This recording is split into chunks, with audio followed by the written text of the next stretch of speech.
A poor girl holds a carton of milk in a grocery store and says to the cashier, "Can I pay later? My little brother is sick at home." The young billionaire standing behind her hears everything and makes a surprising decision. The chill of that fall morning felt like it could cut through skin. The grey sky created a melancholy atmosphere that mirrored the mood of the city. It was one of those days when most people preferred to stay home under warm blankets, but not everyone had that privilege.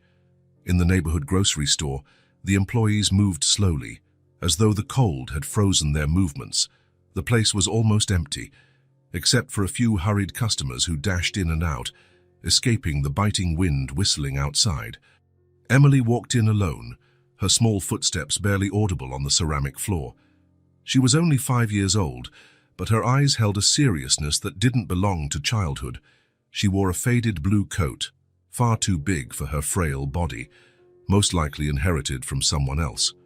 Her brown hair was tied into two messy braids, as if arranged by inexperienced hands, perhaps her own. She headed straight to the dairy section, ignoring the colorful candy shelves that normally attract children her age. Her eyes searched for something specific, and when she found it, her face lit up briefly. She stood on tiptoe and reached for a carton of milk. She clutched it to her chest like a treasure, then walked toward the cashier. Only one register was open that morning. A middle-aged woman with deep under-eye circles and grey hair pinned in a tight bun was scanning items for a tall, serious-looking man. According to the name tag on his dark suit, his name was Alex. At 40, his face bore the marks of someone who had built a successful life, but carried a certain loneliness. Emily stood behind him, holding the milk with both hands. She was so quiet that Alex didn't notice her presence until the cashier finished ringing up his purchases. "That'll be $42.17, sir," the cashier said, in a monotone voice. While Alex retrieved his wallet, Emily stepped forward. Her voice, surprisingly clear for such a small child, broke the silence. "Excuse me, ma'am," she said, extending the milk toward the cashier. "Can I pay later? My little brother is sick at home." The cashier looked at Emily with a mix of surprise and discomfort. "I'm sorry, sweetie, but we can't do that. Do you have any money?" Emily swallowed hard, her eyes fixed on the milk carton. "Not right now, but I promise I'll bring it. My mom said she'll get some money soon." There was something in her voice, a blend of desperation and dignity that made Alex pause. He turned around and truly saw Emily for the first time. A girl far too small to be on her own, shouldering responsibilities far too big for her fragile shoulders. "My brother is only 2, Emily continued, as though she needed to justify her request. "He's had a fever since yesterday."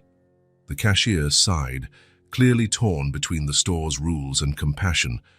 "I'm sorry, dear, but I can't." "I'll pay," Alex said, his deep voice surprising even himself. He hadn't planned on speaking, but the words slipped out before he could think. Emily lifted her eyes to him, startled.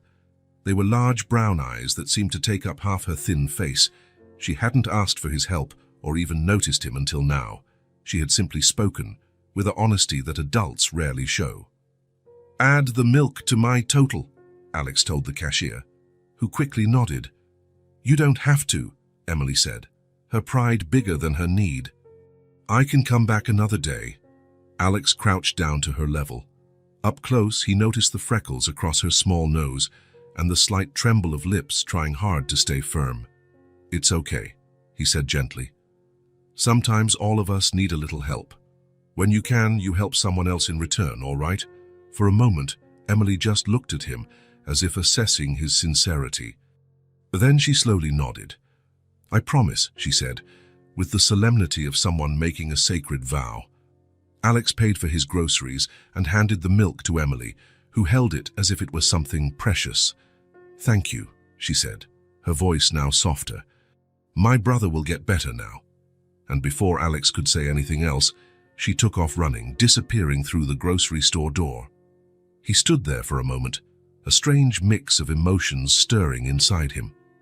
There was something about that brief encounter, something about that child's voice, that had touched a part of him he believed long dormant. "That was a kind thing to do," the cashier remarked, interrupting his thoughts. There are many kids like her around here. Life's not easy in this neighborhood. Alex nodded absently, picking up his bags. Do you know her? Any idea where she lives? The woman shrugged. I've seen her a few times, always alone. I believe they live in that old building on Lincoln Street, you know? The one that's set to be demolished. Alex knew the place. A condemned building that should have been torn down years ago, yet it still stood, housing those with nowhere else to go. He walked out of the grocery store and glanced around, but Emily was already gone. The grey sky looked even heavier now, and the cold more intense. He headed to his luxury car, an odd sight in that humble neighborhood, and sat inside for a long moment before starting the engine. Something had changed that cold morning. A simple act, buying a carton of milk for an unknown little girl, had awakened something inside him. He didn't know it yet, but that seemingly insignificant moment would be the start of a profound transformation in his life. What was a carton of milk, after all? Almost nothing to him, but everything to that child and her sick brother.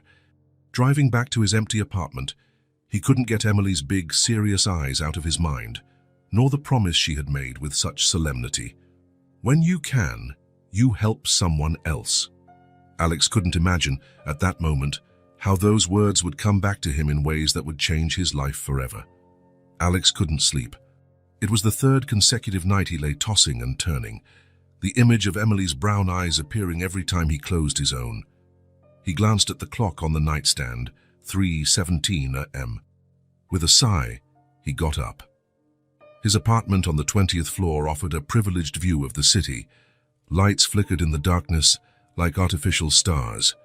He rested his forehead against the cold window and watched the empty streets below.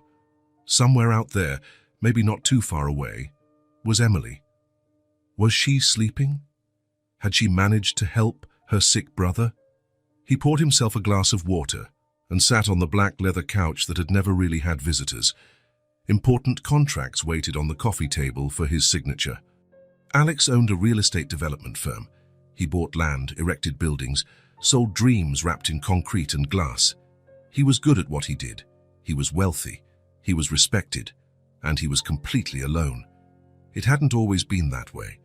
Many years ago, he had been a child too, a child who went hungry. The memory came unannounced. Alex closed his eyes and was transported 35 years into the past. He was 5. The fridge was empty again. Mom had gone out looking for work. I'll be right back, she promised. But now it was nighttime. His stomach hurt. In the cupboard, he found only a nearly empty box of cereal. He ate the last few flakes one by one to make them last longer. Milk. How he dreamed of having a glass of milk. At school, the other kids had milk every day. He watched, swallowing hard, making excuses whenever they offered. I already drank some at home. I don't really like it. I'm not hungry today. Small lies to hide a big shame. Alex opened his eyes, returning to the present. The silent apartment felt emptier now. How had he managed to forget that part of his life for so long? How had he buried that little boy so deep? He picked up his phone and opened the messaging app. In his contact list, there were few personal names, mostly business partners, lawyers, agents. A tightness filled his chest. Who would call him if they needed help at 3 in the morning? No one. When the sun finally rose, Alex was already dressed and ready. He grabbed a quick coffee and drove to the neighborhood of the grocery store. It was far too early for a visit, but he couldn't stay home anymore. He parked near the building mentioned by the cashier. The property on Lincoln Street was a 4-story structure with peeling paint and windows patched with cardboard. A faded sign announced its upcoming demolition. Future development. Lincoln Heights Residential, coming soon. Ironically, it was one of his own company's projects. Alex stayed in the car, watching. People started leaving the building. Workers, judging by their simple clothes and worn backpacks. Many walked to the nearby bus stop. Alex studied each face, each child, looking for Emily. What am I doing? He muttered to himself. He felt like a stalker, a strange man watching children. But he couldn't bring himself to leave. At 7:30, he finally saw her. Emily stepped out of the building holding the hand of a small boy. Her brother, he assumed. She was wearing the same faded blue coat, and the boy wore pajamas under a thin jacket. Both looked exhausted. Alex hesitated. He couldn't simply approach them. What would he say? "Hi, remember me? The guy from the milk?" That would sound strange, maybe even frightening. He watched as Emily and her brother walked to a small park. She helped him onto a bench and took something out of her bag, a package of crackers. She carefully shared them between the two of them. Alex felt a lump in his throat. This 5-year-old girl was caring for her brother like an adult. No grown-ups around. Where was their mother? He got out of the car and headed to a nearby bakery. He bought milk, bread, cheese, fruit. He felt nervous, like a teenager. What would he do next? Give it to them personally? Leave it at their door? While paying, he noticed a poster on the bakery wall. Volunteers needed. St. Joseph's Community Center, helping local families. An idea began to take shape. Returning to his car, he saw Emily and her brother still on the park bench. The little boy looked tired, resting his head on Emily's shoulder. She was stroking his hair with a tenderness that seemed beyond her years. He, too, had to grow up too fast. After his mom never came back, he ended up in an orphanage. Nights spent crying under a blanket, years learning not to rely on anyone, building walls, becoming strong, forgetting. Until one day he completely forgot that boy. He built a new life, became Alex the successful businessman. No one ever knew about the boy who went hungry. No one needed to know. But that carton of milk in the grocery store brought it all back. Emily's voice broke something inside him, a dam containing memories submerged for decades. Alex took a deep breath. He wouldn't approach Emily today. It would be invasive, frightening. But he also wouldn't leave. Now he knew where she lived. He could find a proper way to help. He picked up his phone and searched for the number of St. Joseph's Community Center. Maybe they'd know more about Emily's family and how he could help without overstepping. As he dialed, he glanced again at the park. Emily was now holding her brother in her lap, even though she was too small for that. He coughed a few times, a harsh sound Alex could hear, even from a distance. "That milk was for you, wasn't it, little guy?" Alex murmured. In that moment, something crystallized within him. It wasn't just about Emily or her sick brother. It was about the boy he once was, the boy no one helped, the boy who had to forget to survive. Alex made a silent promise, looking at Emily and her brother. This time, it would be different. This time, someone would be there. The building on Lincoln Street looked even more decrepit in the afternoon light. Alex parked his car on the corner, watching residents come and go. He had been there for almost an hour, hoping to see Emily again. He knew how it must look, a businessman loitering near a rundown apartment building, but he couldn't help it. He drummed his fingers on the steering wheel, wondering for the 100th time what he would say to her. He was on the verge of leaving when he finally spotted her. Emily left the building carrying a plastic bag larger than her arms. She looked even smaller outside, her petite figure contrasting with the decaying structure behind her. Alex watched as she walked determinedly to a dumpster at the corner, threw the bag in, and hurried back to the building. This was his chance. Alex got out of his car and walked quickly, reaching the building's entrance almost at the same time as she did. "Emily?" The girl turned, startled. For an instant, fear crossed her face, replaced by recognition. "You're the milkman," she said, a small smile tugging at her serious features. Alex felt unexpected relief that she remembered him. "That's right. My name is Alex." She nodded solemnly, as if recording the information. "I'm Emily, but you already know that." A brief silence fell between them, an awkward adult and a strangely self-possessed child. "How is your brother?" he finally asked. "Is he better?" Her expression changed. "Samuel's still sick. He's coughing a lot and he's really hot." She hesitated. "The milk helped, but he needs medicine." Alex felt his heart tighten. "Are your parents home? Maybe I can help." "It's just my mom, and she's sick too." Emily bit her lip. "She doesn't like me talking to strangers, but you're not exactly a stranger, right? You already helped us." "I don't want to cause trouble," Alex reassured her. But if you need help, I'd really like to offer it. Emily studied his face for a long moment, an unsettling intensity for someone so young. Then, as if coming to a decision, she held out her hand. Come on, I'll take you to my mom. Alex hesitated only for a second before taking her small, outstretched hand. Her trust was a gift and a responsibility. The inside of the building was even worse than the exterior suggested.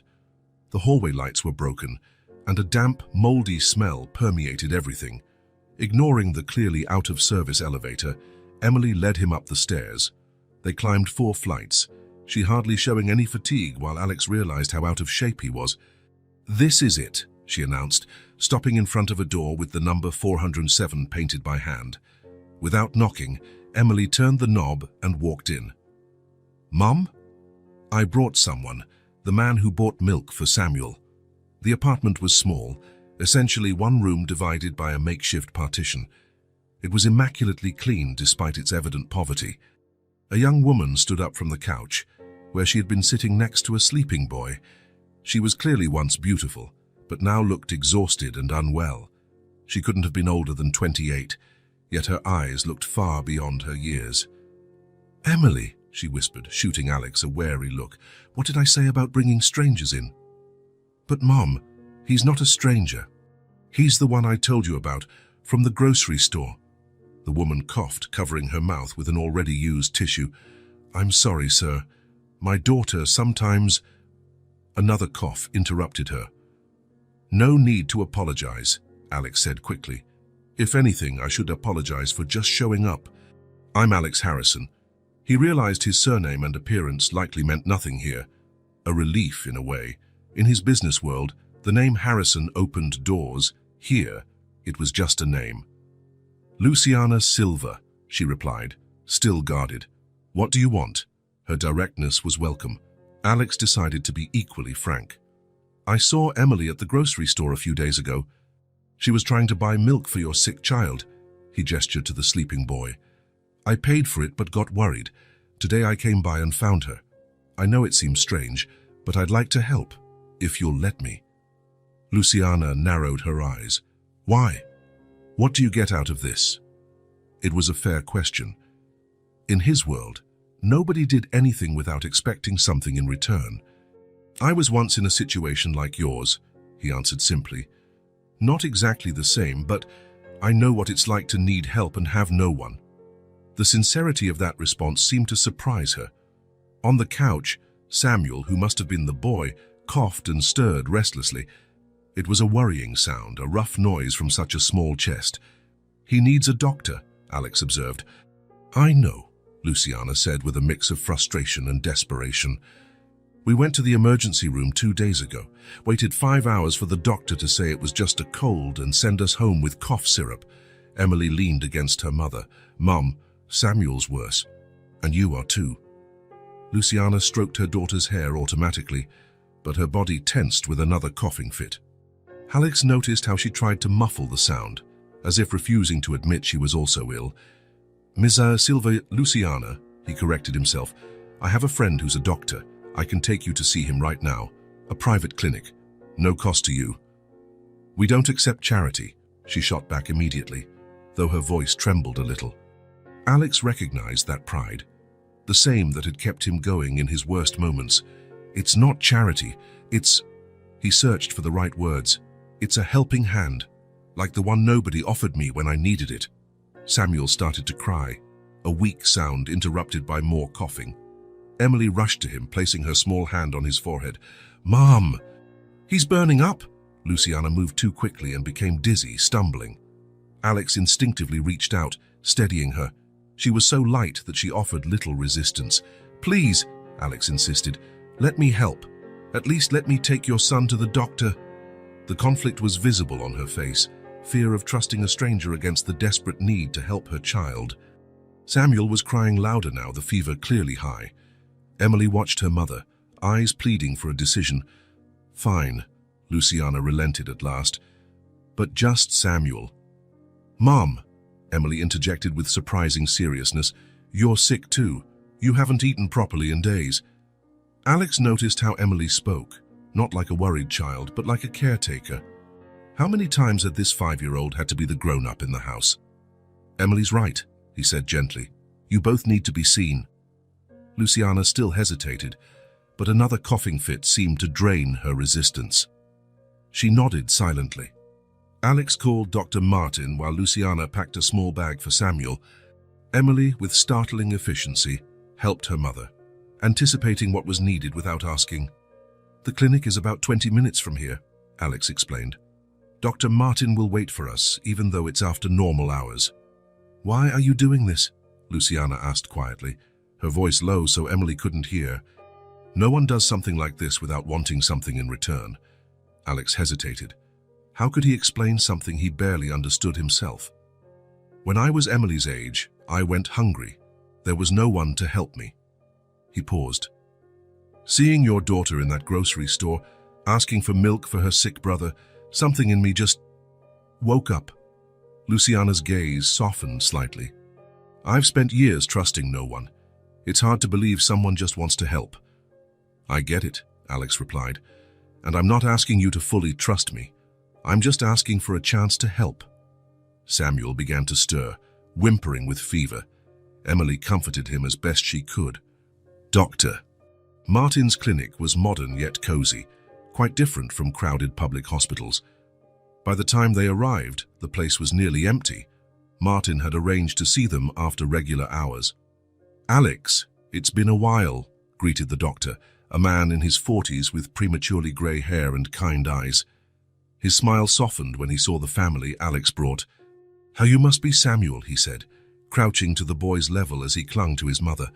I heard you're not feeling so great. Samuel hid his face against Luciana's neck, but Emily stepped forward. He's had a fever and cough for 4 days, she reported seriously, and it hurts here when he breathes. She pointed to her own chest. Doctor. Martin looked at Emily with genuine respect, without the usual adult condescension. Thank you for the information. You must be the older sister, right? Emily nodded proudly. Let's examine him, then, the doctor said, gesturing toward an exam room. Mum can come along, of course. Alex stayed in the waiting area with Emily, who immediately picked up a dinosaur magazine. You like dinosaurs? Alex asked, surprised. I like anything that's old, she replied without looking up. Things that existed before we were born, Alex smiled. Why is that? Emily thought for a moment, brow furrowing in concentration. Because it shows the world is big, bigger than our problems. Her answer left him speechless. How much time did this child spend thinking about things children shouldn't have to think about? After nearly an hour, Dr. Martin emerged with Luciana, who looked even paler under the clinic's fluorescent lights. Samuel has a severe respiratory infection, the doctor explained. He'll need IV antibiotics and monitoring. He looked at Luciana. And you need treatment too. Chronic bronchitis, significant anemia, signs of exhaustion and depression. I need to stay with my kids, Luciana protested weakly. Mom?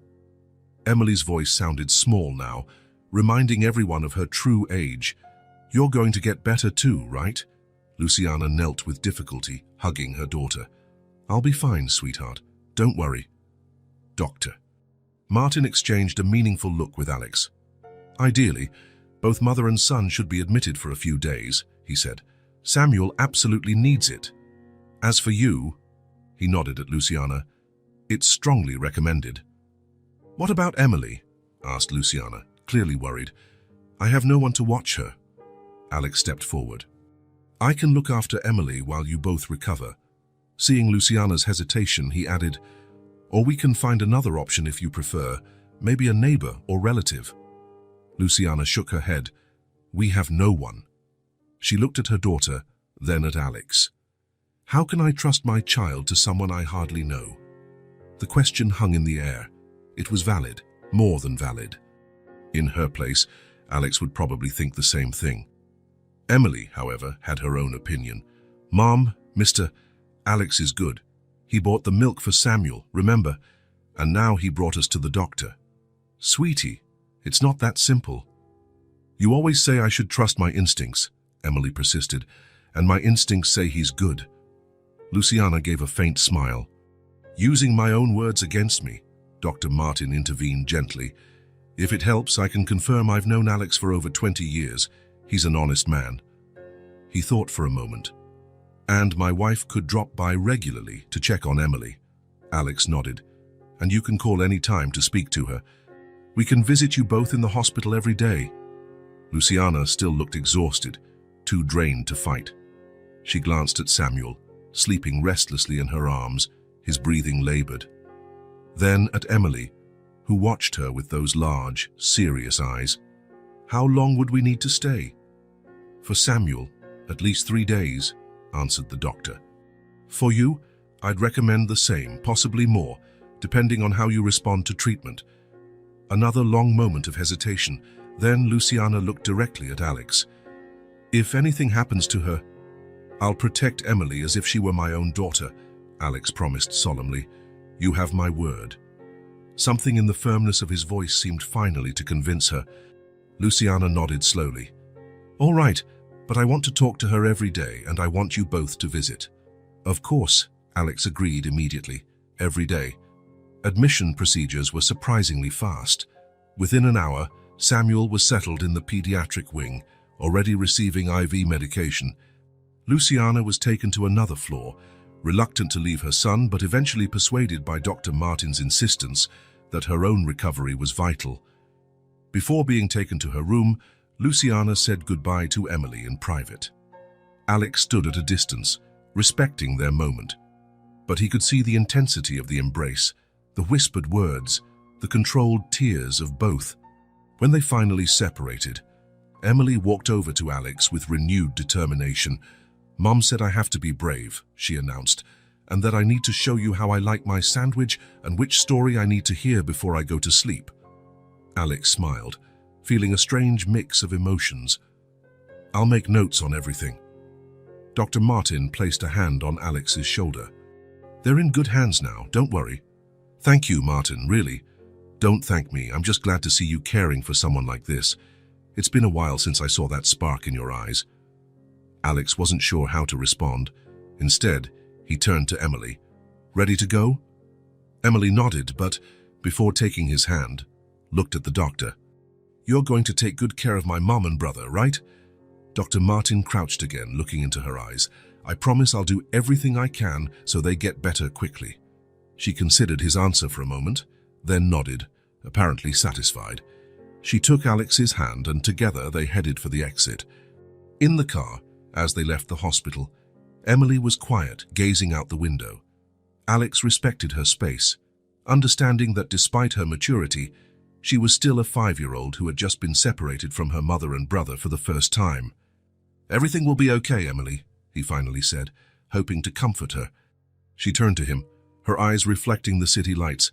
I know, she replied with a confidence that surprised him.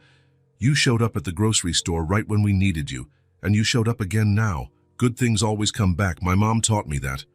Alex felt a knot in his throat. In his 40 years, with all his wealth and success, he was getting a lesson in faith from a 5-year-old child. Your mom is a very wise woman, he managed to say. Emily smiled, maybe the first real childlike smile he had seen from her. Yes, she is. And when she gets better, you'll see. Driving through the city streets toward his luxurious apartment, with a child he had just met in the passenger seat, Alex realized his life would never be the same. And surprisingly, he wasn't frightened by the idea at all. The building was only a few blocks from the hospital, on a quiet middle-class street. It wasn't luxurious, but it was worlds better than the condemned place they had lived before. It had 3 bedrooms, a spacious living room, a proper kitchen, and, most important for Luciana, a bathroom without leaks. Alex turned the key in the lock and opened the door, watching Luciana, Emily, and Samuel's reactions. It was a significant moment, the first step in a new chapter for that family, and though he wouldn't admit it yet, for him as well. It's not very large, he said, trying to manage expectations, but I thought it would be comfortable for you. Luciana entered slowly, still pale from her hospital stay.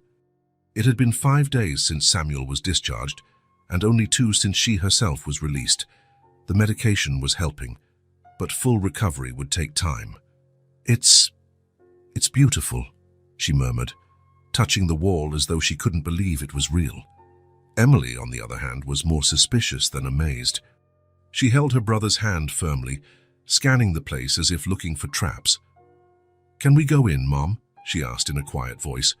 "Of course you can," Alex answered, setting down the few bags they had. "This is your home now." The word home seemed to awaken something in Emily. Her big eyes scanned the space again, this time with more curiosity and less suspicion. "All of this is ours?" she asked, pointing at the couch, the television, the dining table. Alex nodded. "Everything. I rented it furnished so you wouldn't have to worry about anything." Samuel, unlike his sister, showed no hesitation. At 2 years old, his memory of their old place was already fading. With the typical energy of his age, he let go of Emily's hand and ran around the living room, his footsteps echoing on the wood floor. "Samuel, be careful," Luciana warned, though without her usual energy. Her voice still carried the fatigue of her illness. "Let him explore," Alex said gently. "Kids need that." Something about that comment seemed to strike a chord in Luciana. She looked at Alex for a moment, as if seeing something new in his face. "Do you have children, Alex?" The question caught him off guard. "No, never married." "You seem to understand a lot about them." Alex shrugged, a bit uncomfortable. "Maybe I just remember what it's like to be a kid." The answer satisfied her for the time being. Samuel was now running toward one of the bedrooms, and Emily, after a quick glance at her mother for permission, followed him. "I can't believe this is happening," Luciana said, sinking onto the couch as though her legs had suddenly given out. "A month ago we were—" "No need to talk about that now," Alex said softly. "You need to rest, recover your health. The rest will follow." "The rest," she repeated, looking around. "Rent, bills, my job. It's all taken care of for now, until you get settled. And as for work, once you're fully recovered, we can figure something out." "I can't accept so much, Alex." "You've already done more than anyone would." He sat beside her, maintaining a respectful distance. "Luciana, we've talked about this. It's not charity. It's a chance to start over. Remember what Dr. Martin said. You and Samuel need stability to fully recover." Before she could reply, Emily returned to the living room, her eyes wide. "There's a bed for each of us," she announced, as though she'd discovered a treasure. "And Samuel already chose the room with the big window." Alex smiled. "Actually, I thought that would be your room, Emily. It has a desk for when you start school." The mention of school made Emily's eyes light up briefly, before a shadow of worry crossed them. "But who's going to take care of Samuel and Mom while I'm at school?" "Emily," Luciana began, but was interrupted by a coughing spell. "Let's take one step at a time," Alex said. "For now, let's just settle in, okay? By the way, we still need to bring the groceries in from the car." Emily immediately volunteered to help. Carrying bags was nothing new to her. It was a responsibility she had long accepted as part of life. Alex watched as she lugged packages almost her own size, refusing to make just one trip when she could do 2 and be more useful. Their first dinner in the new apartment had a special taste. Alex brought food from a nearby restaurant, but in the following nights, Luciana insisted on cooking, determined to contribute in some way. 3 days after moving in, while Luciana rested and Samuel napped, Alex found Emily meticulously arranging the few toys he'd brought over. "What are you doing?" he asked, watching her line up colorful blocks in a specific sequence.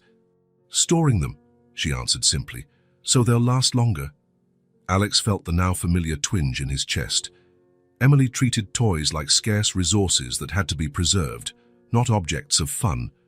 "You know," he said, sitting on the floor next to her, "these blocks are meant to be played with, to build things, knock them down, and build them again." Emily gave him a wary look. "But if you play too much, they break. And if you don't play with them, what's the point?" She seemed genuinely puzzled by his question, her small forehead creased in thought. "May I show you how I used to play when I was a kid?"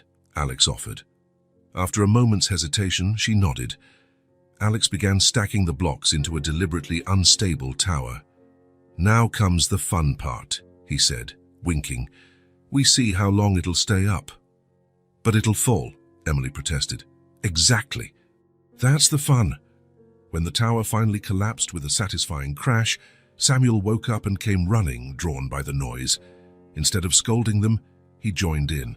Soon, the three of them were building and toppling increasingly elaborate towers, filling the apartment with laughter. Luciana found them like that when she came out of the bedroom.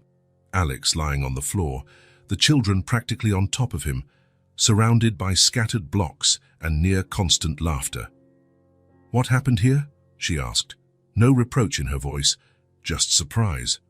"We're demolishing towers," Samuel declared, his small voice full of excitement. "It's fun, Mom," Emily added, as though apologizing for enjoying herself. Alex stood feeling slightly embarrassed. "Sorry about the mess. I guess we got carried away." Luciana smiled, a smile that lit up her tired face and revealed the young woman behind the worries. "I don't remember the last time I heard so much laughter in our home." She paused, correcting herself. "I mean in any home of ours." The following weeks established a routine. Alex dropped by the apartment almost every day, usually in the evening after work, bringing books, groceries, sometimes a new toy or a board game. Luciana was slowly improving, though she still tired easily. Samuel, with the resilience typical of small children, had almost completely recovered. Emily continued to amaze Alex with her maturity. Though she was beginning to act more like a child during play, she slipped back into mini-adult mode whenever she sensed her mother needed help. One Saturday afternoon, Alex arrived earlier than usual, carrying a bag of children's books. He found Emily standing on a stool in the kitchen, washing the lunch dishes. "Where's your mom?" he asked, setting the books on the table. "She's lying down." The cough came back a bit. Emily dried a plate with meticulous care. "Samuel's with her." Alex approached, taking the dish towel from her hands. "I'll finish this. Why don't you check out the books I brought?" Emily hesitated, clearly torn between duty and temptation. "I need to finish first." "Emily," Alex said, crouching to her eye level. "I know you want to help your mom, it's admirable, but you also need time to be a kid." "Being a kid doesn't help anyone," she replied, with a seriousness that broke his heart. "That's not true. When you laugh, your mom is happy. When you play with Samuel, he learns new things.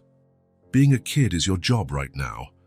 Emily considered his words with the same gravity she gave everything. "Can I read one book and then finish the dishes?" Alex smiled. "How about I finish the dishes while you read, and then we can read together with Samuel?" The deal struck. Emily hopped down from the stool and ran off to explore the new books. Alex watched her for a moment, then returned to the dishes. There was something about that little family that filled a void he hadn't even realized existed. "You need to go to school, Emily." Alex made this declaration during dinner, nearly a month after they had moved in. Luciana froze with her fork halfway to her mouth. Samuel, oblivious to the sudden tension, continued smearing mashed potatoes across his plate. "I can't," Emily finally replied. "I have to take care of Samuel and help Mom." "Your mom is much better now," Alex reasoned gently, "and we can hire someone to help during the day." "We don't need help," Emily insisted. "I can do it." Luciana set her fork down. "Sweetheart, Alex is right. You need to go to school." Emily looked at her mother, feeling betrayed. "But you said you'd teach me at home until Samuel was older." "That was before," Luciana explained. "We're in better circumstances now." She glanced at Alex, gratitude evident in her eyes. "You're too smart to stay home. You need to learn and meet other kids." "I don't want to meet other kids," Emily said softly. "They'll laugh at me." Alex and Luciana exchanged worried looks. This was the first time Emily had expressed a typically childish fear. "Why do you think they'll laugh?" Luciana asked. Emily shrugged. "Because of my clothes. Because of how I talk." Once in the park, a girl laughed because I didn't know the name of the cartoon on TV. Alex felt a protective surge so intense it surprised him. He wanted to shield Emily from anything that could hurt her, physically or emotionally. "Emily," he said, choosing his words carefully, "you are an amazing girl. You're smart, brave, and kind. Any kid would be lucky to have you as a friend. And about clothes, Luciana added, we can buy new ones, and you can watch all the cartoons you want to learn about them. Emily still looked uncertain. What if I don't know the things the other kids know? You'll learn, Alex assured her. And I bet you know plenty of things they don't. A small smile formed on Emily's serious face, like how to take care of a baby and make porridge without burning it. Exactly, Alex laughed. Besides, we'll be with you every step of the way. We'll visit the school together, buy school supplies, whatever you need. Together? Emily glanced from Alex to her mother. Are you too, Alex? The question hung in the air, loaded with meaning. It wasn't just about going to school, but about belonging, being part of a family. Of course I will, he said, feeling an indescribable rush of emotion. I'll be there whenever you need me. That was the moment Samuel chose to knock his juice cup over, breaking the emotional intensity. While they all moved to clean up, Alex noticed Luciana watching him with an expression he hadn't seen before.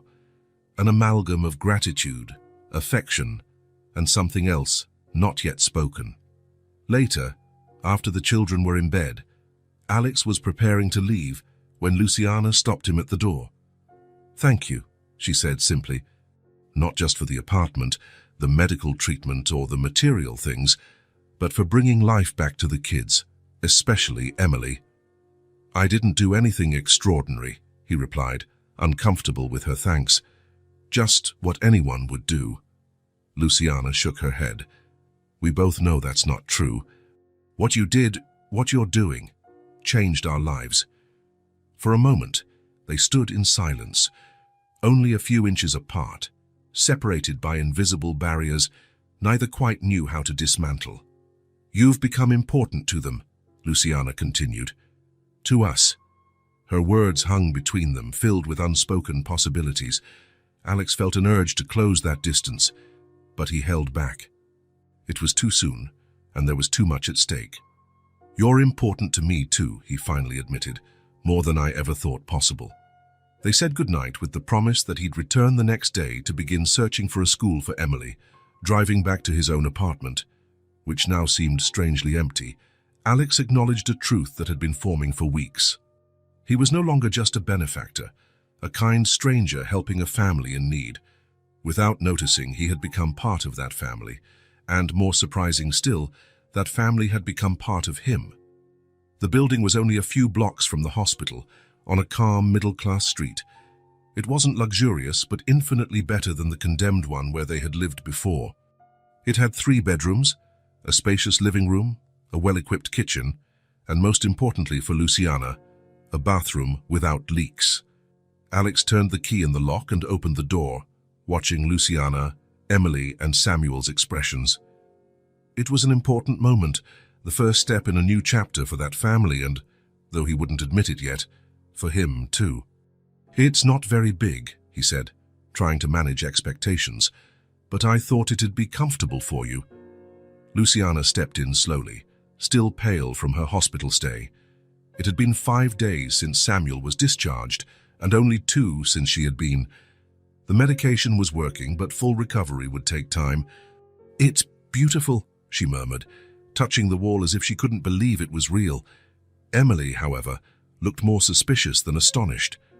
Holding Samuel's hand tight, she scanned the environment like someone expecting hidden traps. Can we come in, Mom? She asked softly. Of course, Alex said, placing the few bags they had on the floor. This is your home now. The word home seemed to trigger something in Emily. Her big eyes roamed the space again, this time with less suspicion and more curiosity. All this is ours, she asked, pointing at the couch, the TV, the dining table. Alex nodded. Everything. I rented it furnished so you wouldn't have to worry about anything. Samuel, unlike his sister, showed no hesitation. Being only 2, his memory no longer held onto the place they had lived before. With typical toddler impulsiveness, he released Emily's hand and ran across the living room, his steps echoing on the wooden floor. Samuel, be careful, Luciana cautioned, though without her usual energy.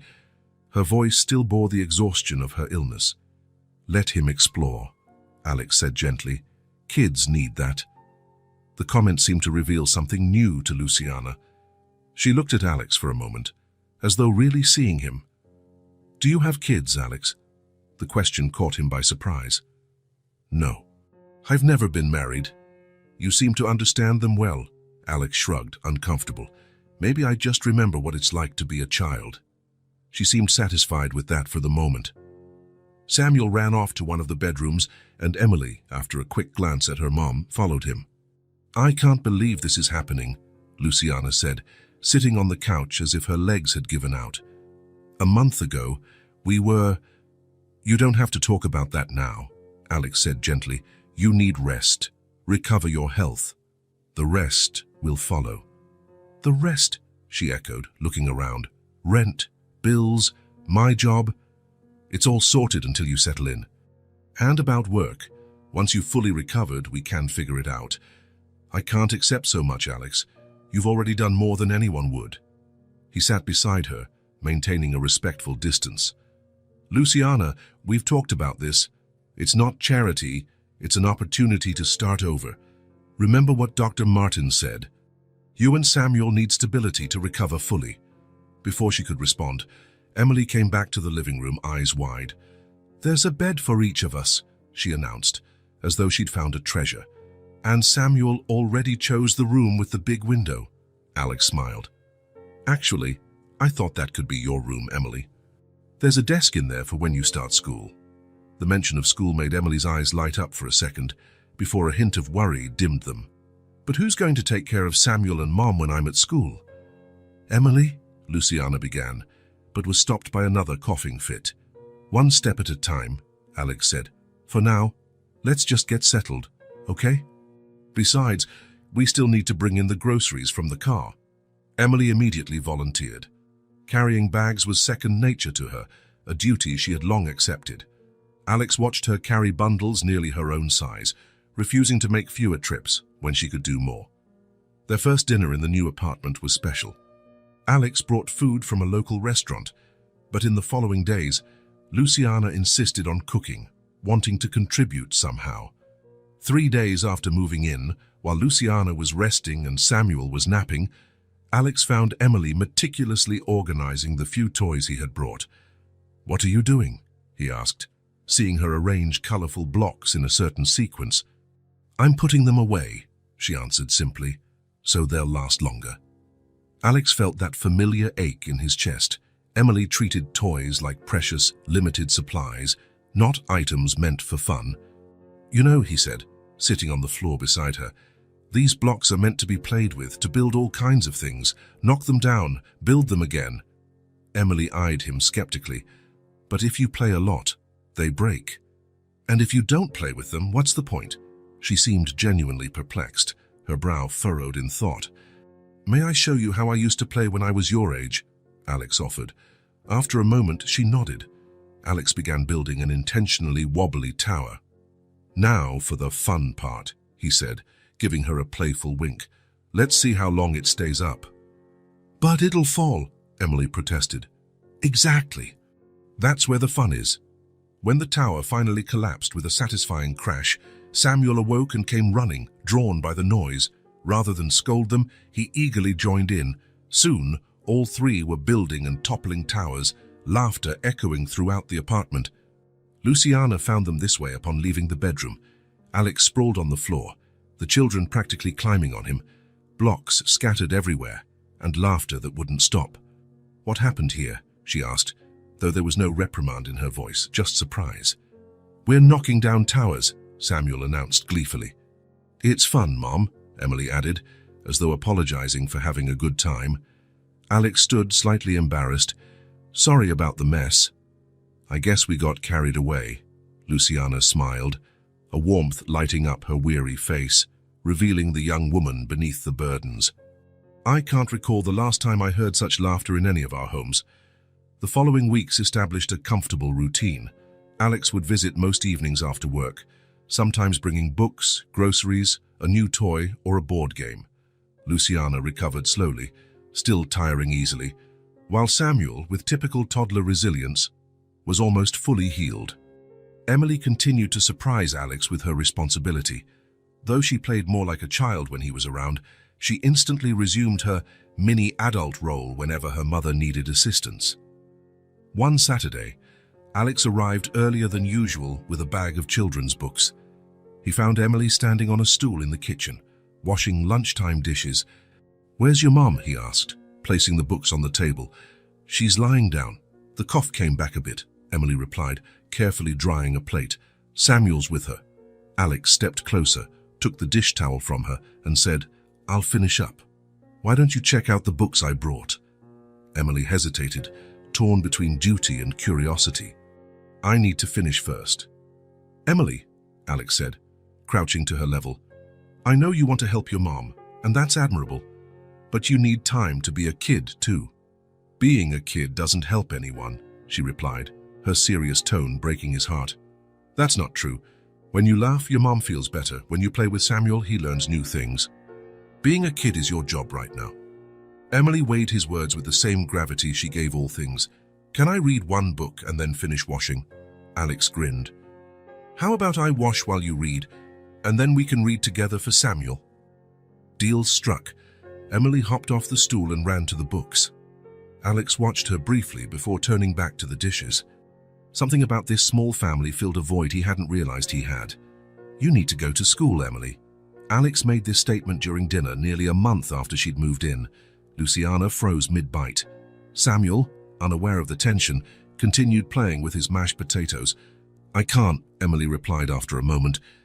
"I have to help take care of Samuel and Mom." "Your Mom's much better now," Alex reasoned gently, "and we can hire someone to help during the day." "We don't need help," Emily insisted. "I can do it." Luciana put down her fork. "Sweetheart, Alex is right. You need to go to school." Emily looked at her mother, hurt. "But you said you'd teach me at home until Samuel was older." "That was before," Luciana explained. "Things are better now." She glanced at Alex with silent gratitude in her eyes. "You're too smart to stay home. You need to learn and meet other kids." "I don't want to meet other kids," Emily said, her voice small. "They'll laugh at me." Alex and Luciana exchanged worried looks. This was the first time Emily had expressed a normal child's anxiety.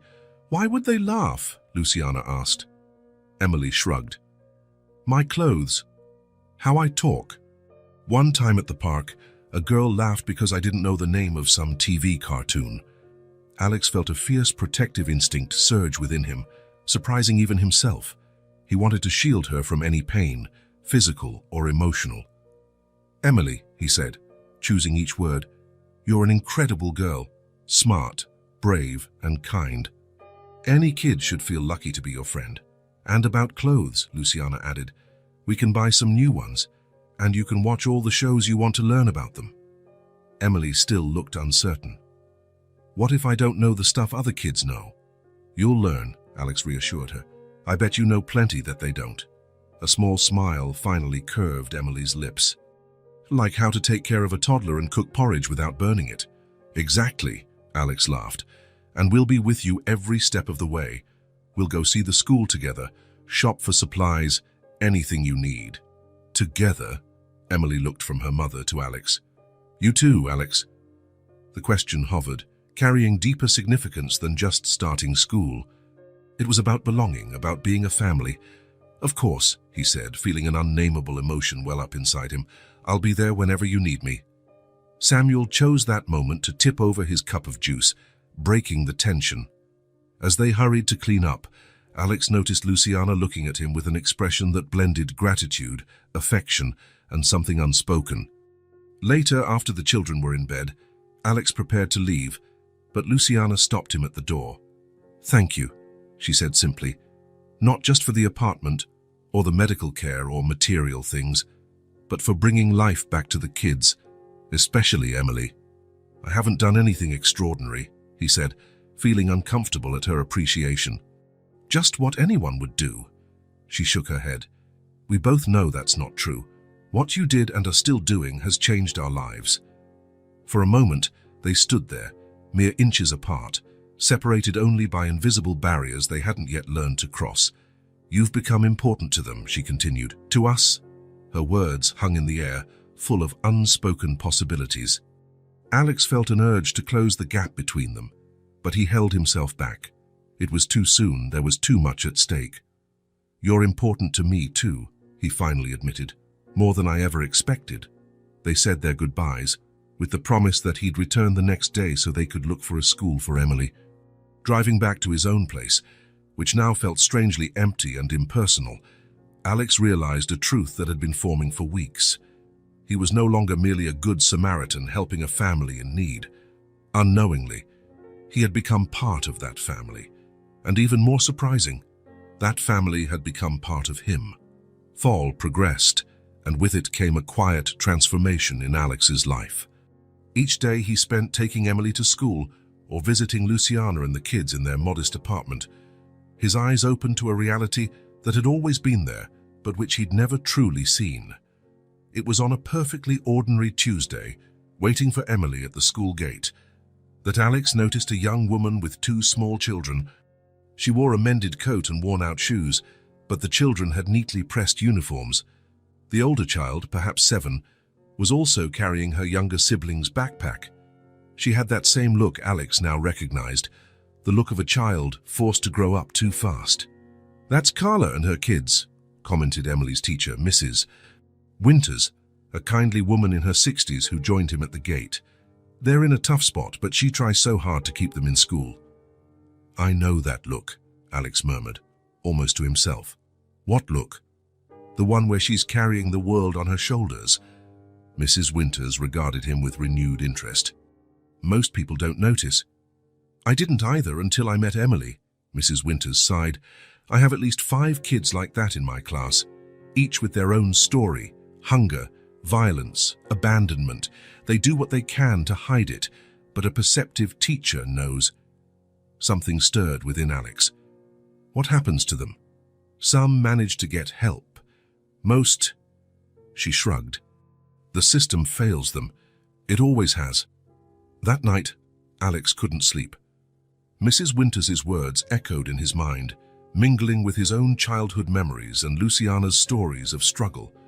How many Emilys were out there? How many children carried adult responsibilities? How many went unnoticed? The next morning, he called the teacher. "I'd like to talk more about those kids you mentioned, about how we can help." The small coffee shop near the school became their meeting spot. Mrs. Winters, "Please, call me Elaine," brought not just stories, but also a determination that surprised Alex. "For years, I've tried to start a support program," she explained, stirring her tea. "But I always run into red tape, lack of funding, lack of interest." "What kind of program?" "Something simple. A place where these kids can go after school, get a hot meal, help with homework, maybe a shoulder to cry on when needed." She smiled, a bit self-conscious. "It might not sound like much, but it would make a huge difference."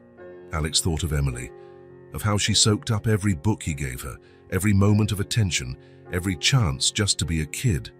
"What if the resources were available?" he asked. "What exactly would we need?" Elaine's eyes lit up. "Are you serious?"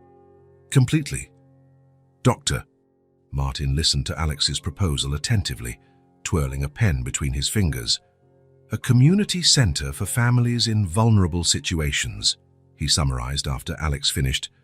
"Basic medical assistance, educational support, legal guidance." "Exactly. Something that makes a real difference, not just a temporary fix," the doctor smiled. "You know, I always suspected you had a bigger heart than you let on." Alex looked away, as uncomfortable with the praise. "It just makes sense, you know." "Yes, it does. And I can help. I know colleagues willing to donate a few hours a week, pediatricians, general practitioners, even a dentist." "That would be perfect," Alex said, feeling an excitement he hadn't felt in years. "But I want this to stay low profile. I don't want any spotlight on it." Martin nodded in understanding. "You're not looking to show off, but to make a difference." "Exactly." The building was modest, an old store turned into a community space. Nothing fancy or flashy, that was the point. Alex bought the property through a newly created foundation, distancing his own name from the project. He didn't want recognition. He wanted results. Luciana was the first to visit, while Emily was at school and Samuel in his new daycare. "It's perfect," she said. walking through the freshly painted space. "But I don't understand why you want my opinion." Alex hesitated. "Because you understand. You've lived it. You know what really makes a difference, not just what looks good on paper. And you want me to help? If you want to, if you can, your experience would be invaluable." Luciana walked over to the window, looking at the busy street outside. "I never imagined I could contribute to something like this. I was always the one who needed help, never the one who could offer it." "That's exactly why your voice is so important," Alex insisted. "You know what it's like to be on the other side. You know what people really need to hear." She turned, her gaze intense in a new way. "Yes, I do." At the opening was discreet. Not even a sign out front, just word of mouth among teachers, social workers, and carefully chosen volunteers. "New Dawn Community Center," read the simple sign on the door. Inside were tables for study, a small kitchen, a basic medical office, and a playroom for young children.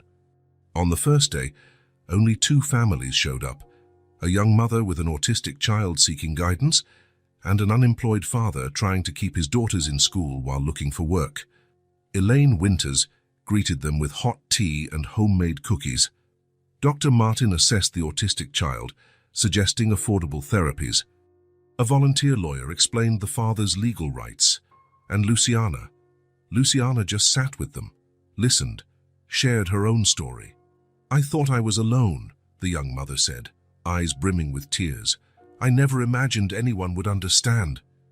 "We're never really alone," Luciana replied, holding her hand.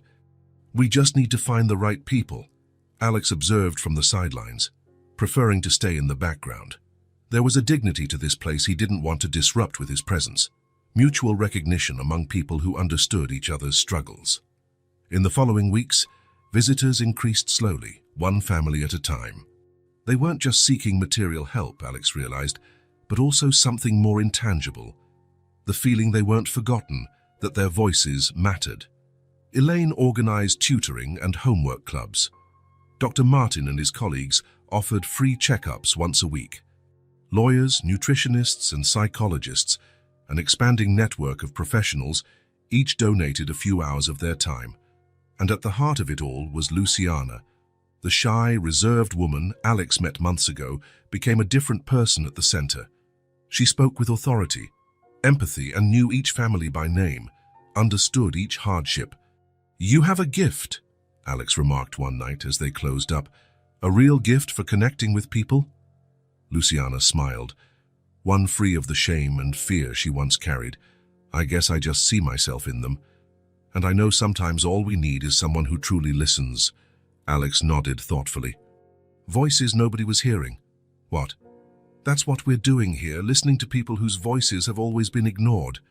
Luciana stopped what she was doing and looked at him with an indescribable expression. "Including yours." Alex's breath caught. "What do you mean?" "You had a voice nobody heard, too, that hungry little boy who was abandoned. Now we're hearing him as well." Her words hit him like a bolt of understanding. She was right.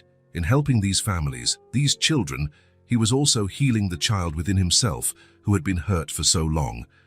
Locking the center's door that evening, Alex gazed at the quiet street and felt something new growing inside him. Not just the desire to help, but the realization that by doing so, he was helping himself. The New Dawn Community Center remained small and largely unknown in the city at large. There were no major sponsors or corporate logos on its walls, no sign with Alex's name. Just as he wanted, an honest space, born from genuine understanding that sometimes all a person needs is to be truly seen and heard. And so, quietly, something started to change, one family at a time, one voice at a time. Alex's office was on the 30th floor of a glass building in the financial district. From up there, the city looked small and orderly, a neat collection of structures, so different from the messy, unpredictable reality on the ground. "This is the opportunity of your career, Alex," insisted Philip Weber, the firm's majority partner. "Dubai is booming, and the Harbour Gardens project would be the biggest contract we've ever had." Alex looked at the presentation projected on the wall, an impressive digital model of luxurious skyscrapers by the sea, It was a multi-billion-dollar project that could catapult his already successful firm to global prominence. "Would I need to move there?" he asked, though he knew the answer. "For at least 2 years," Philip confirmed. "Maybe 3. It's essential for you to lead it in person. The investors specifically asked for you." Alex nodded mechanically. 2 years, maybe 3, in another continent. "When do they need an answer?" "Yesterday," Philip joked, not noticing Alex's tension. "But I managed to stall for 2 weeks. Don't disappoint me, Harrison. You built this reputation. Now's the time to take it to the next level." After Philip left, Alex remained motionless, staring at the city below. Somewhere out there was the small apartment where Luciana, Emily, and Samuel lived. Somewhere else was the community center that was beginning to thrive. And now Dubai. Luxury, prestige, everything he'd ever wanted. Right. "You're quiet today," Luciana observed while serving dinner. "Did something happen?" Alex tried to smile but couldn't fool even himself. "Just tired. Long day at work." Emily, now almost 6.5, watched Alex from across the table. Since attending school, she had learned not just to read books but to read people. Something in her eyes hinted she didn't believe his excuse. "You look like I do, when I have to choose between 2 things I really want," she noted, surprising the adults with her perception. "Is it that obvious?" Alex tried to joke, but his voice sounded weak. "So you barely talked to Samuel, and he showed you his new drawing 3 times, Emily pointed out with impeccable logic. The 3-year-old, sensing he was being mentioned, held up his crayon drawing again. "Look, Alex, it's a dragon butterfly." Alex felt a wave of guilt. "Sorry, buddy, that's an awesome dragon butterfly." He turned to Luciana and Emily. "You're right. I'm a bit distracted." "Do you want to talk about it?" Luciana offered, concern in her eyes that tightened Alex's chest. "No, it's nothing important," he lied.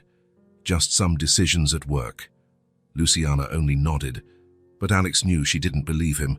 Over the past months, they developed a connection that often didn't require words. Dinner continued, with Samuel dominating the conversation by describing his day at daycare.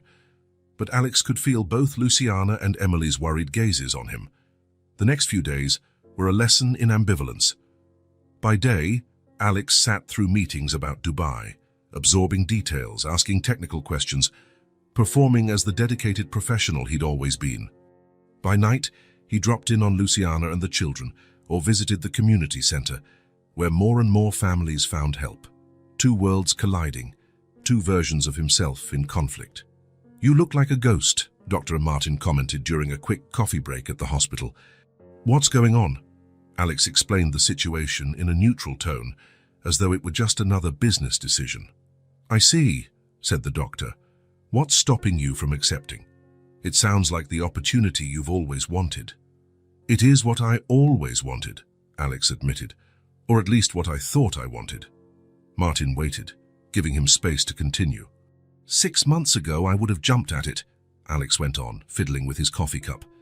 "Now I can't imagine spending 2 years without seeing Emily learn to read a whole book on her own, or missing Samuel's first day of preschool." He paused. "Or not being around if Luciana needs me." "Sounds like you've already made up your mind," Martin observed. "But it's the biggest project of my career," Alex argued more to himself than to his friend. "It's what I've worked for my whole life." "Are you sure about that?" Martin asked, kindly but directly. "Or have you been working all your life to fill a void that you've now found another way to fill?" Alex had no answer. That night, after helping Samuel to bed and guiding Emily through her homework, Alex and Luciana sat on the apartment's small balcony.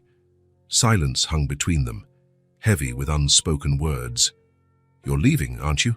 Luciana said calmly. No accusation in her tone. Alex turned to her, startled. "How? Emily isn't the only one who can read people." She smiled sadly. "You've been distant, worried. You look at us like you're trying to memorize every detail." Alex sighed. "I got an offer to lead a project in Dubai. It'd be 2 years, maybe more." Luciana nodded, her expression a mask of composure. "Sounds like a big opportunity." "It is. The pinnacle of my career." "I'm happy for you," she said. And Alex knew she was sincere despite the sadness in her eyes. "I haven't accepted yet," he hurried to say. "I'm thinking it through. I see. More silence, heavier this time. You'd be fine, Alex finally said. The apartment is paid up for 3 years. The center has enough volunteers now. You have your job. The kids are stable. He was rattling off facts, trying to reassure both himself and her. We'd survive, Luciana agreed quietly. We've survived worse. Her words, though not accusing, hit Alex hard. Survive. Was that all he offered? After everything? Merely survival. What do you want me to do? He asked in a near whisper. Luciana gently touched his arm. Alex, this is your decision. I won't ask you to stay, and I won't blame you if you leave. You've already done more for us than we ever dreamed. But? He sensed there was more, but maybe the real question isn't what you owe us, but what you owe yourself. She held his gaze. What really matters to you now? Alex couldn't answer. Or maybe he could, but wasn't ready to admit it. That night, driving back to his apartment, the city lights blurred through the windshield. 2 images competed in his mind. The dazzling towers of Dubai and all they symbolized, and the memory of Emily's smile while conquering a new word, of Samuel's spontaneous hug, of Luciana's understanding glance. In the grand scheme of things, which mattered more? Which would define a life well lived? He didn't know the answer yet, but for the first time, he was asking the right questions. Sunday dawned with an exceptionally blue sky, as if the universe itself decided to offer a perfect day. Alex arrived at Luciana's apartment early, carrying a picnic basket and a brightly colored ball he had bought just for Samuel. "Park!" the little boy shouted upon seeing Alex, bouncing up and down with the boundless energy of a 3-year-old. "We're going to the park now." Emily, more reserved as always, simply smiled, but her eyes shone with a rare kind of excitement. She wore a new blue dress Luciana had bought the week before, her first new piece of clothing in a long time. "Calm down, Samuel," Luciana laughed, trying to keep him still while tying his shoes. "The park's not going anywhere." Alex observed the scene with a tight feeling in his chest. In recent days, every moment with them seemed more intense, as if he were trying to soak up every detail. The deadline for his decision about Dubai was approaching, and he still couldn't imagine which path he'd choose. "I brought sandwiches and juice," he announced, lifting the basket. "And a chocolate cake." "Chocolate," Samuel cheered, as though it were the greatest news in the world. Emily came over to help carry things. "Can I take something?" "You can take this." Alex handed her a small wrapped package. "But don't open it until we get to the park." Emily's eyes widened. "A present? Why?"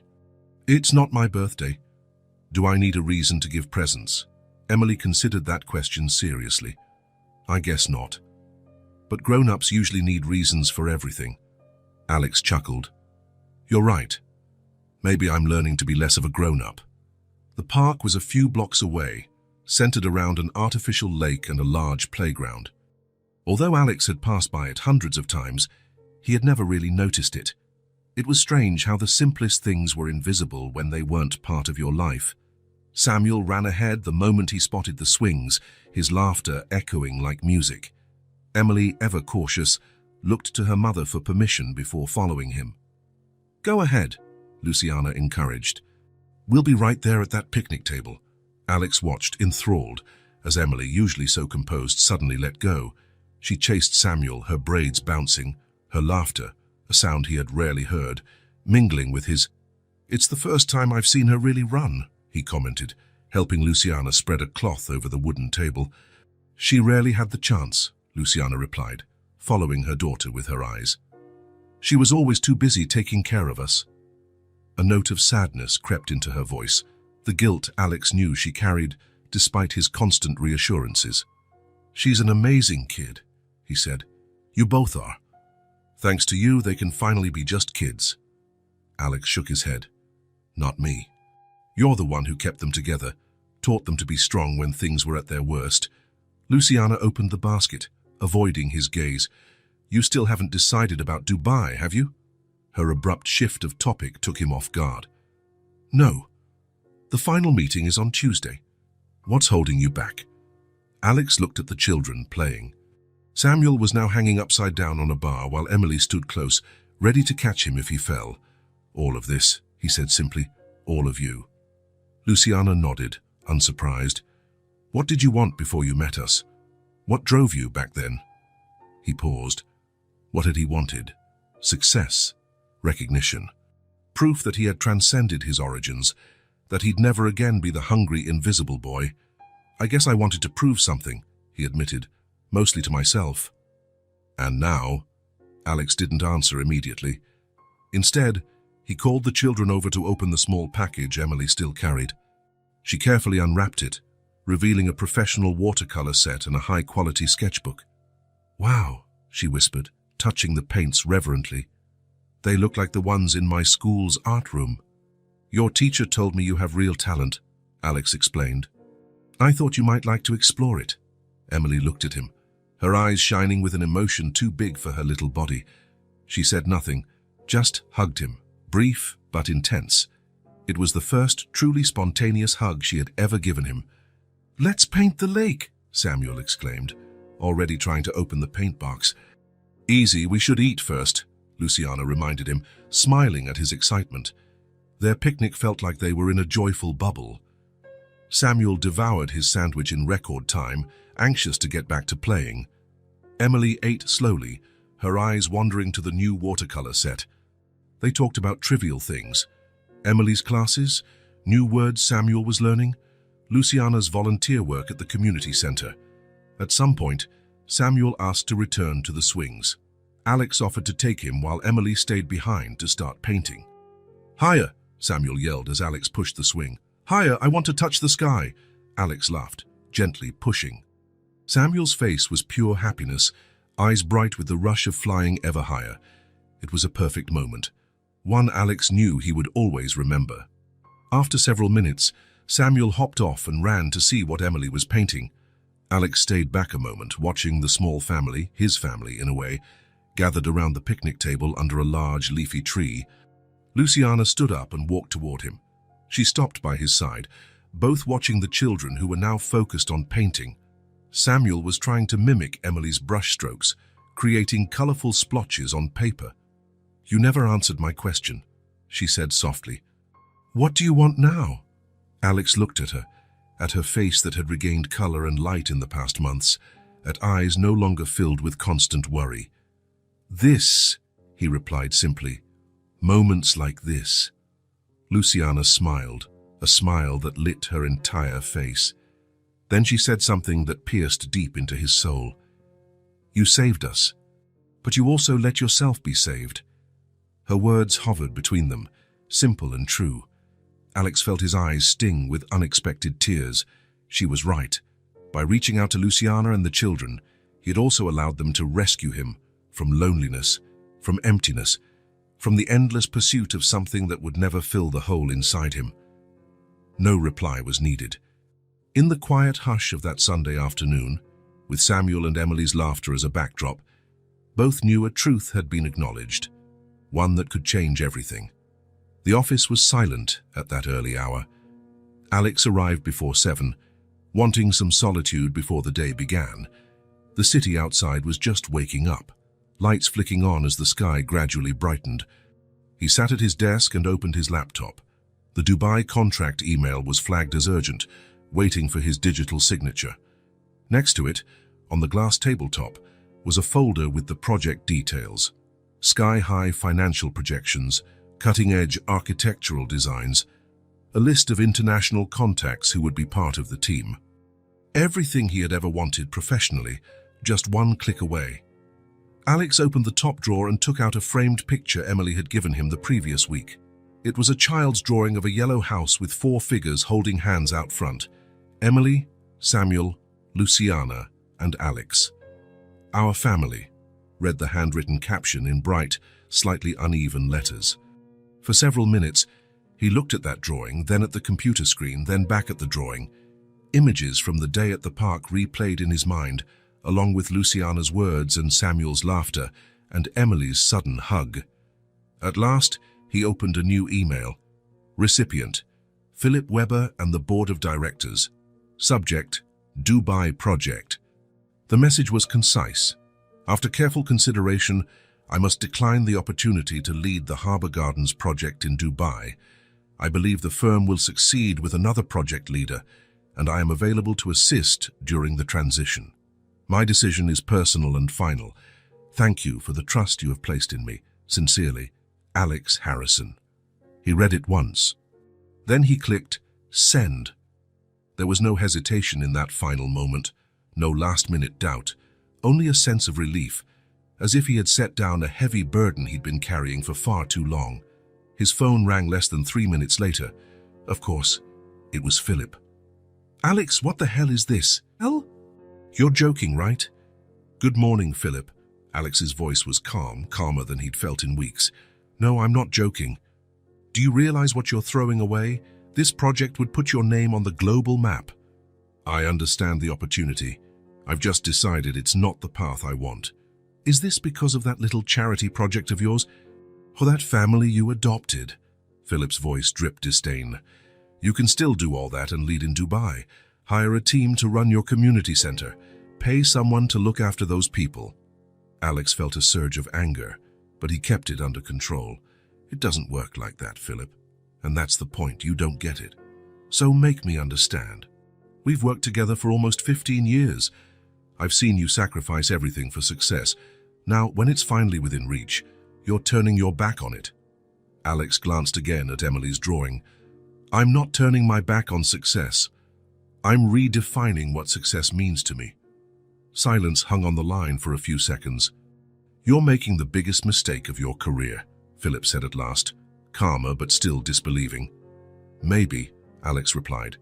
"Or maybe I'm avoiding the biggest mistake of my life." The office buzzed with shock when the news spread. Colleagues passed his doorway with puzzled looks. Some asked outright if he was ill or going through a crisis. The notion that anyone would voluntarily reject such an offer seemed incomprehensible there. Alex spent the day rearranging local projects and delegating responsibilities. At 5 o'clock, he gathered a few personal items, Emily's drawing, some photos, from his desk into a small box. "Are you quitting too?" asked Melissa, his assistant, her eyes wide. Alex smiled. "No, but I'm rethinking some priorities." When he arrived at Luciana's apartment that evening, he found it in a celebratory mood. Samuel ran to greet him at the door, jumping into his arms as usual. Emily followed, more composed but equally excited. "Here comes the man of the day," Luciana called from the kitchen, where the aroma of tomato sauce and spices drifted through the air. "What are we celebrating?" Alex asked, puzzled. "You," Emily answered, taking his hand. "Mom said you made a really important decision today." Alex gave Luciana a questioning look as she joined them, drying her hands on a dish towel. "How did you know?" he asked. "Dr. Martin called," she explained. "He said you turned down that big project and might need some support tonight, so we decided to have a little party." "A party? Because you're staying," Samuel shouted, though he didn't fully understand. "Mommy said you're staying with us." Alex felt something break inside him, not from sadness, but relief and gratitude for a moment he'd almost lost. "Yes," he managed, his voice husky with emotion. "I'm staying with you." Emily studied him with her knowing eyes. "Are you sad you're not going to that faraway place?" Alex knelt to her level. "No, Emily, I'm not sad. I'm exactly where I want to be." She nodded, as though confirming something she already knew. "We want you here too." Dinner was lively, with Samuel dominating the conversation, spinning wild tales of imaginary friends from daycare. Emily mentioned her new science book and how her teacher praised her solar system drawing. After the kids were in bed, Alex and Luciana sat on the small balcony, as they had done so many evenings before. "Are you sure you won't regret it?" she asked, gazing at the stars just visible between the buildings. "I'm sure," he replied without hesitation. "For the first time in a long while, I'm absolutely certain of a decision."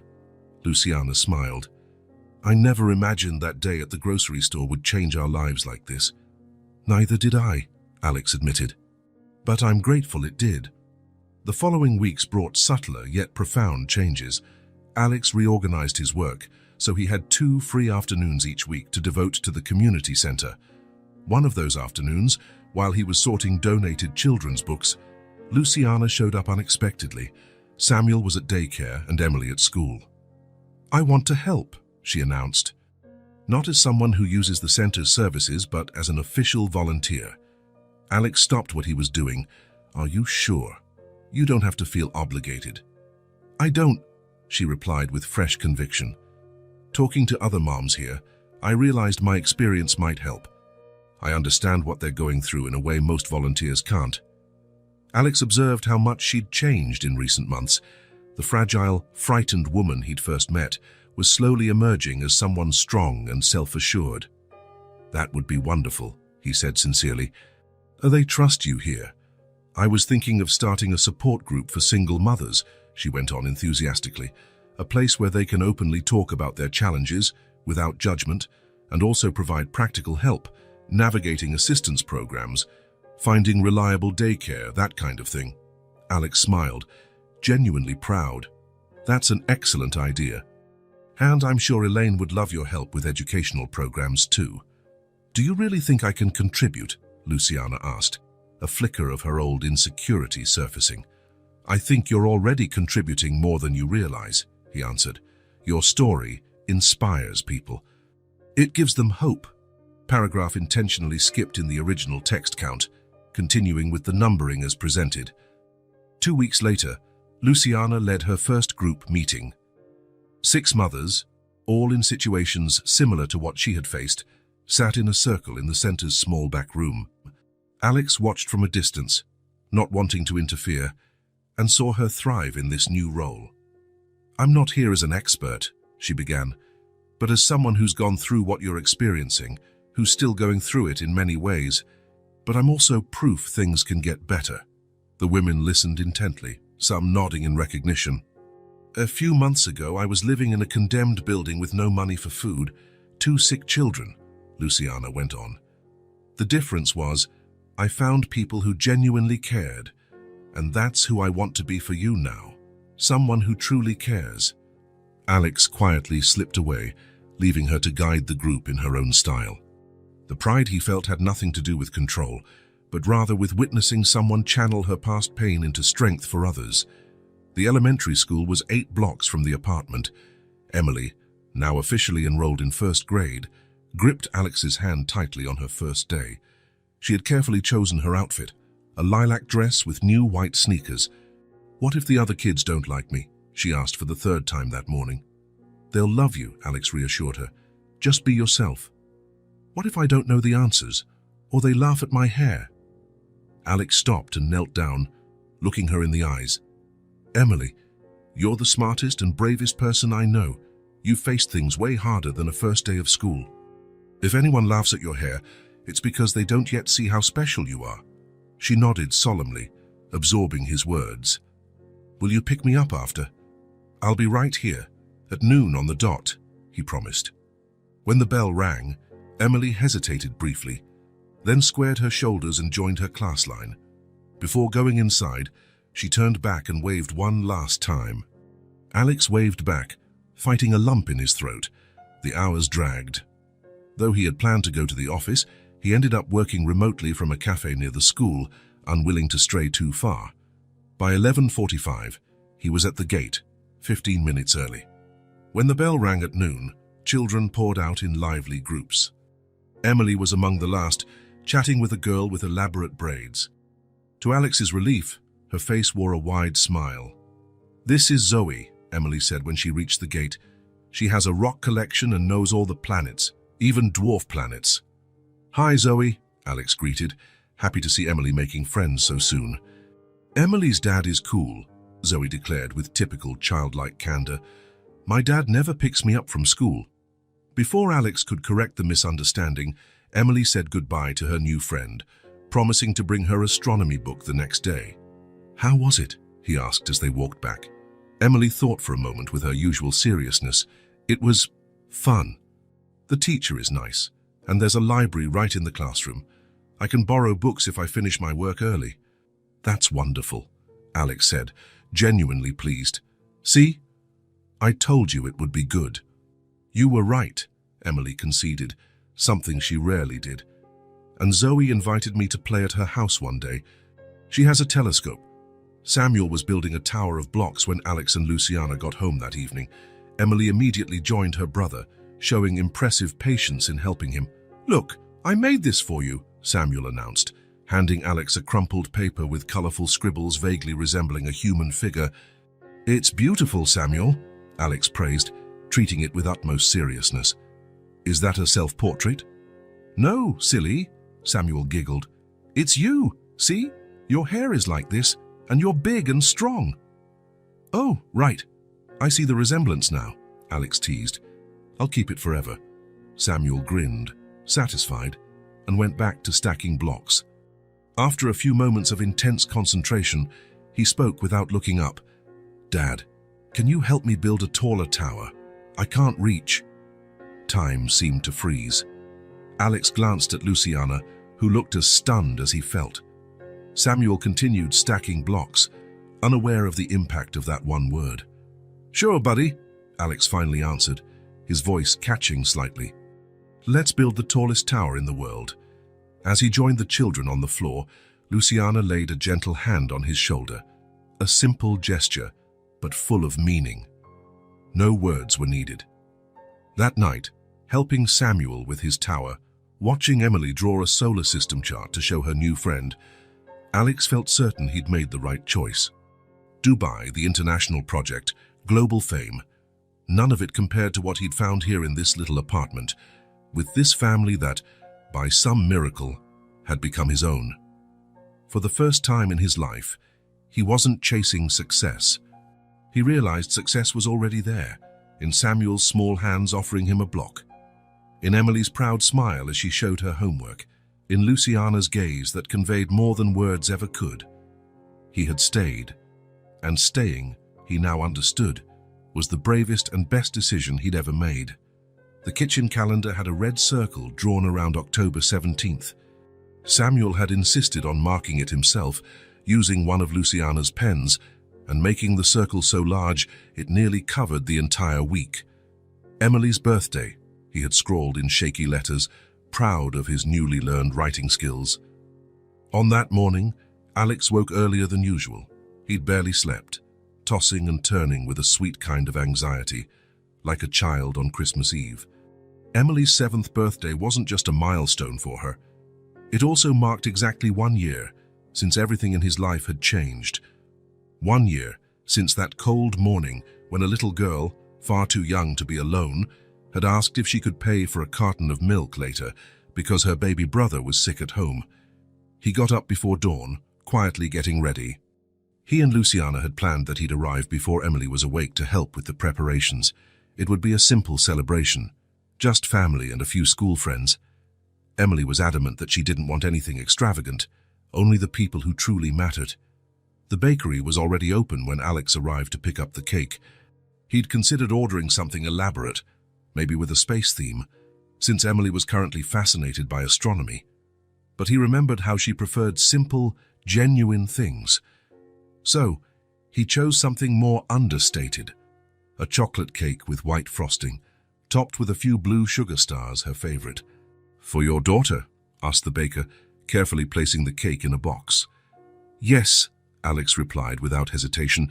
There was no awkwardness in that word now. "It's her birthday today." The apartment was quiet when he arrived, a little past 7. Luciana was already up, preparing a special breakfast. She wore a blue blouse Alex had recently given her, and her now longer hair was pulled back in a casual ponytail. "Good morning," she whispered with a smile. "They're still asleep." "I've got the cake," he whispered back, setting the box on the table. "It's simple, like we agreed." "Perfect," Luciana said, peeking inside. "She'll love it. And her school friends. They'll arrive after lunch. I thought it'd be nice to have some time just for us first." Us. That word felt natural now, comfortable. A makeshift family, built from pieces that shouldn't fit, but somehow formed something whole. Samuel was the first to wake, racing into the kitchen in his pajamas, hair sticking up in every direction. "Today's the day," he proclaimed, loud enough that Luciana had to gently hush him. "Shh, honey. Let your sister sleep a little longer. Come help us put up decorations." Samuel nodded, taking the mission seriously. With the grave focus of a 4-year-old, he helped hang colorful balloons and a banner spelling "Happy Birthday, Emily" in cut-out letters. Once everything was set, including the breakfast table, Luciana gave Samuel the honor of waking his sister. They heard his small footsteps racing down the hallway, followed by the muffled sound of him bursting into Emily's room. "Wake up! Wake up! It's your birthday!" Minutes later, Emily appeared at the kitchen door, practically dragged by Samuel. Her eyes, still sleepy, widened at the decorations. She seemed genuinely surprised, despite that big red circle on the calendar.